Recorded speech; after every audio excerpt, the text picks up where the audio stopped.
Magandang araw po sa inyong lahat mga kababayan at welcome back dito po sa PNR at ito nga mga karabin natin, nagkagulo na. Nako, bistado lahat, sabit sa kalokohan.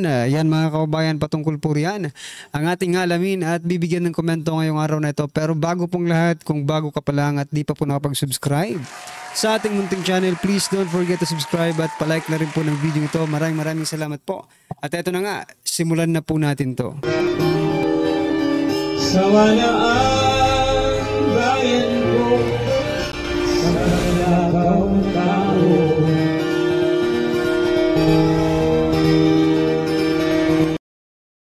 So yan mga kababayan, bago po natin muling i-play ang video ito, pasadahan po muli natin ang mga nagte-trending na mga balita dito po sa mundo ng social media. So ito nga mga karibin natin, no, marami po ang umalma dito po sa, na-request, no? Basahin ko po sa inyo mga kababayan. Sabi po ni DOJ Secretary Boying Rimulya, no? Hindi sapat ang 10 araw upang magpaliwanag sa pagka-aresto ni Duterte. Ito po yung inalmahan ng ating mga kababayan. Basahin ko po yung nasa baba. No? Sabi po niya, we just agreed that we'll just have one answer for all procedural issues. No? Aside from the other allegations that are individual, then we have an answer for everyone for the common held issues.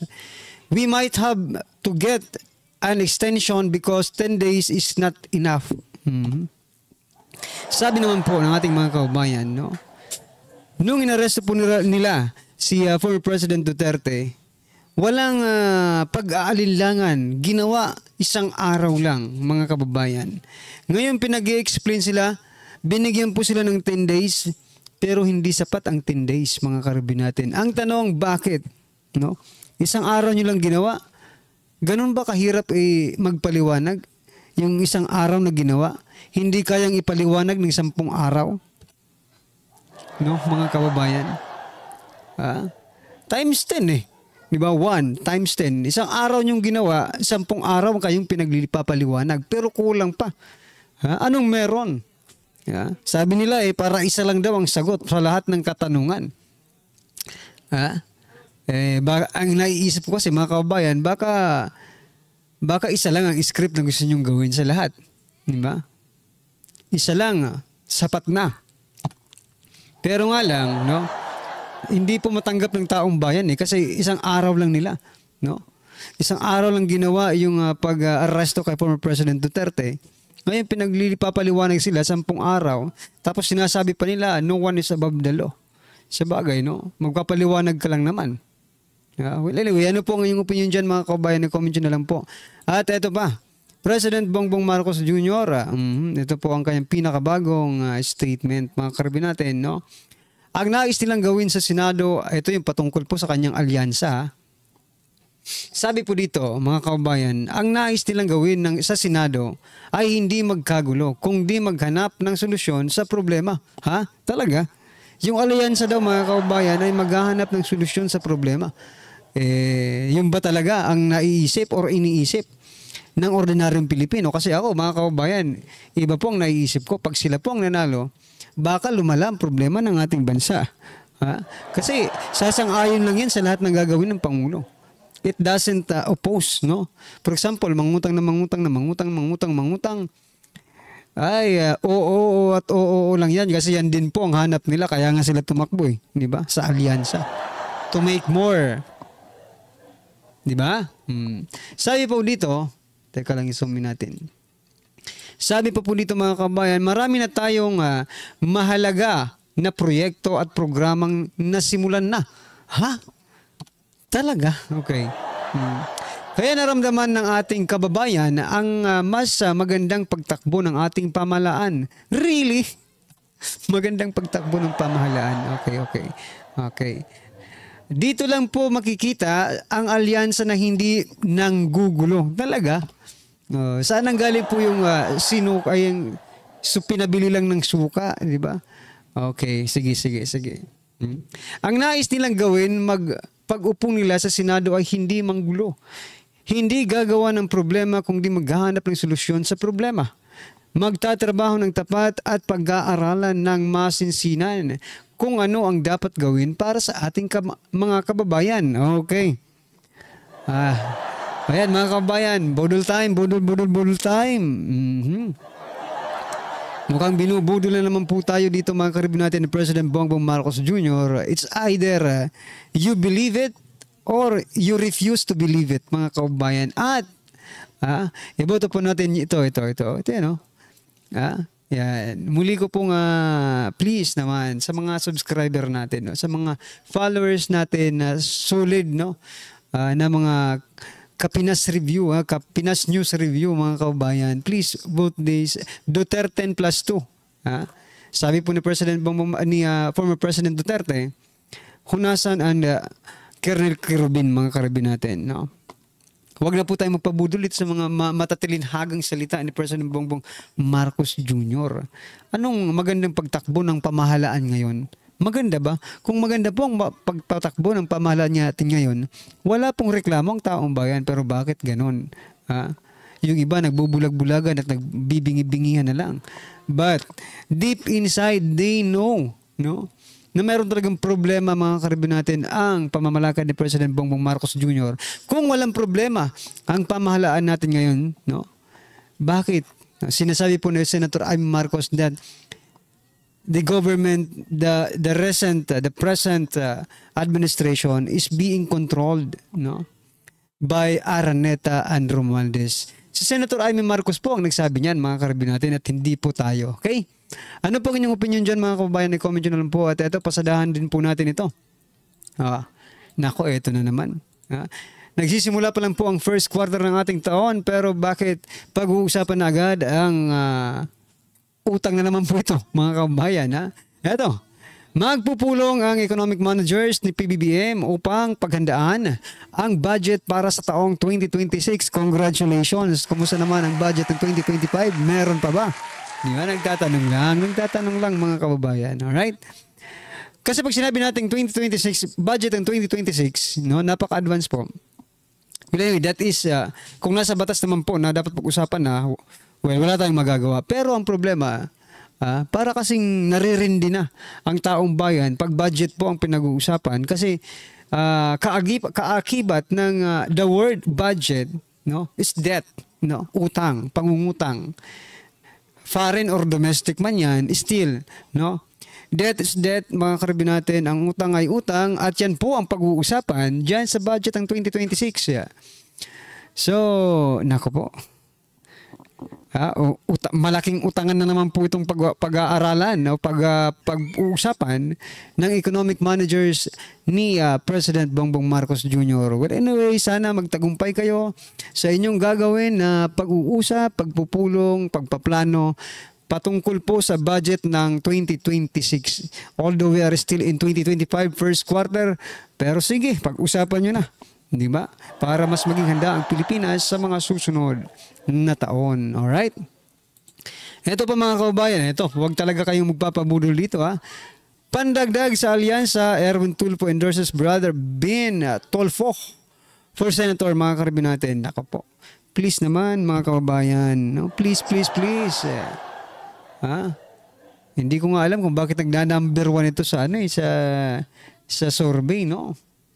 Or nagnanumber to mga kababayan, pero please naman, no, nasubukan na po natin ang isang Tulfo. Si Senator Raffy Tulfo. Nako, pag nanalo pa itong dalawang Tulfo na ito, baka magpataasan lang ito ng ihi dyan sa Senado. You know what I mean? Magyabangan lang ito dito sa Senado. Ipakita po natin that they are wrong, no? They are wrong. These Tulfo are wrong, mga kababayan. Nasaksihan naman po natin kung paano po hinandle ni Senator Raffy Tulfo yung pag-iimbestiga sa Lotto, no? And maybe, because they are brothers, mga kababayan, parehas po ang karakas ng mga ito. Makikita mo rin naman di ba? Sa kanilang mga galawan, sa kanilang pananalita. Maybe the attitude are different in different ways, mga kababayan, no? But still, one blood, no? Maybe nag-uusap-usap ang mga ito, mga karibin natin. no? Please naman, no? Huwag nyo nang dagdagan ng sakit ng ulo ng ating mga kababayan, no? Don't vote this, and also the AXIS party list nila, no? Yung party list nila, wag na po nating suportahan mga karibin natin, no? Alright, ano po ang inyong opinion dyan mga kababayan? Pero kung gusto nyo naman, wala tayong magagawa, no? It's either you vote or not. Okay lang yan. Nasa inyo po ang desisyon. Pero kung iisipin mo, no? Kung talagang gusto mong pagbabago sa ating bansa, birahin na natin to. Alright? Eto mga karibin natin, sunod natin pag-uusapan, mind conditioning na naman po mga kababayan. Government satisfaction rating. Aba, eto, Office of the President mga kababayan, tumataginting na 61%, 61.8%. Cabinet members, 52.9%, Philippine National Police 44.4%, Vice President, Office of Vice President 48%, 48.4%, House of Representatives, 55.7%, Senate 49.5%, at Judicial Branch, Supreme Court 45%. Yan mga kababayan, no? May 8 to 9, 2025 ginawa po yan na survey, pinaka-latest po ito, no? Pero grabe. Pulse Asia po ito mga kababayan, ha? Ano ba ito? Sa kabila ng mga ginagawa nilang mga kalokohan, pataas ng pataas ang survey nila.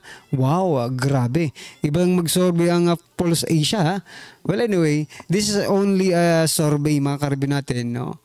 And it's either controlled, controlled variables. No, hindi. Ibig kong sabihin, what I'm trying to point out, baka ano lang, 'di ba? Ginagawa lang nila ito to support, no, the administration. Well, anyway, ano po ang inyong opinion diyan? Credible ba ang Pulse Asia bilang isang survey institution mga karibin natin? Well, anyway, kayo na lang po ang bahala mga kababayan. Alright? Okay, ito pa last natin pag-uusapan bago natin i-play ang video. Vice President Sara Duterte, ito parang ano na to, parang paalala. Sara Islam's PBBM new Filipinos paying price for picking wrong leader, no? So para sa akin mga kababayan, no? Ito po ay isang paalala sa lahat, no? Na tayo po sa Lunes po ay we're going to pick, no, leaders, we're going to vote leaders, and it should be correct, no? The correct leaders, no, hindi wrong, kasi baka sa huli ang pagsisisi na naman, sabi ni Vice President Sara Duterte, Filipinos paying price for picking wrong leaders. So kung baga nasa huli ang pagsisisi mga kabayan, kaya kailangan po eto, mag-Duterte na po tayo +2 mga karibin natin. Okay? Alright, eto mga karibin natin, pakinggan po natin to at bigyan natin ng reaksyon. Eto na po. Bigyan natin ng reaksyon ngayon yung pahayag ni DOJ Secretary Boying Rimulya tungkol sa procedure o tungkol sa utos ng ombudsman na pinagsasubmit sila ng counter affidavit kaugnay sa isinampang reklamo ni Senator Amy Marcos sa ombudsman. Yung di umano'y alleged sa illegal arrest ni Pangulong Rodrigo Roa Duterte. So ito, yung post ng ABS-CBN, basahin ko DOJ Secretary Jesus Crispin Rimulya questions the procedures of the Ombudsman but assures that he will file his counter affidavit on the arrest and transfer of ex-President Rodrigo Duterte to the ICC. So pakinggan natin ang kanyang statement. Kine-question niya yung procedure. Back to you, Secretary. Paano yung procedure naman, yung pag-aresto nila kay Tatay Digong? Hindi lang clear talaga yung procedure ng ombudsman. Hindi clear. Still answer it. Pero hindi malinaw ang procedure kasi dati, pero fact-finding yan, may rules sa publish yan. So ngayon, parang hindi na tumaas ang fact-finding. Basta dire-diretso kapag sa akin. Hindi lang clear talaga yung procedure ng Hindi clear. Anyway, still answer it. Pero hindi malinaw ang procedure kasi dati, pero fact-finding yan, may rules sa publish yan. So ngayon, parang hindi na tumaas ang fact-finding. dire-diretso kagad sa amin. Hindi lang clear talaga yung procedure ng ombudsman. Anyway, we'll still answer it. Pero hindi malinaw ang procedure kasi dati, pero fact-finding yan, may rules na publish yan. So ngayon, parang hindi rin tumaas ang fact-finding. Basta dire-diretso kagad sa amin. Okay, so hindi daw malinaw yung procedure ng ombudsman. Dati-dati daw merong fact-finding. Eh bakit ngayon diretso pinagsasubmit na sila ng counter affidavit? Okay? Ako, hindi naman ako abogado, kaya lang ito lang yung sariling opinion ko lang ito Bakit mabilis yung aksyon ng ombudsman? Dahil yung isinabmit ni Senator Amy bilang chairperson ng Senate Committee on Foreign Relations, parang kumpleto na. Nakatatlong hearing sila So kumbaga mga kabayan, yung investigasyon sa Senado, yun na yung gagawing ebidensya, yun na yung fact findings mga kabayan. Kasi kung mag-fact findings pa mga kabayan, no? Another time consuming na naman po yun, mga karibin natin. Wherein kung ano naman yung nandoon sa investigation report ng Senado, di ba? Yun din ang totoong lalabas kasi yun din po ang sasabihin nila. Kailangan naman magbago ang kanilang mga salaysay. Di ba? Hindi na. Kaya nga sabi ni General Macanas, we are not lawyers. But, naiisip din natin na posible yun. Di ba? And that is the best way, no? Para hindi na mag-consume pa ng time, ng kwarta kung magpapaimbestiga pa, di ba? Yun na po ang gamitin. Yun na po ang maging basihan, no? Total sila na yung si Senator Amy Marcos naman ang nag-file ng complaint, no, or nag-request, nag-utos sa ombudsman na please investigate this high-ranking official of the government who are involved in arresting or illegal arrest of former President Duterte, mga karibin natin, di ba? Bakit mag-aangal ka pa na walang fact findings? Tapos na nga. Nag-fact findings na po diyan sa Senado at ang lumalabas, no, ay parang nagsisinungaling kayong lahat. Yun ang totoo, no? Di ba, mag-i-extend po sila ng 10 days. I-extend po yung 10 days na ibinigay sa kanila to file a counter affidavit, mga kabayan. Pero, no, nung panahon po ng investigation sa Senate, mga kabayan, grabe po kung sumagot si Soji Boying Rimulya. Kahit hindi na question para sa kanya, siya ang sumasagot. Di ba? Kung question yung kapatid niya, siya ang sumasagot. Pero bakit ngayon? Kailangan mo pa mag-extend. Kailangan mo pang i-extend yung 10 days para lang mag-file ng counter affidavit, mga kabayan. Di ba? Mapapaisip ka eh. Well, anyway, mga karibin natin, ano po inyong reaksyon, opinion patungkol po sa video ito? Comment nyo na lang po sa baba. Para at least alam po natin, mga kabayan. Maraming salamat po. Please don't forget to like the video. Maraming salamat po. Sawa na ang bayan ko sa magnanakaw na tao.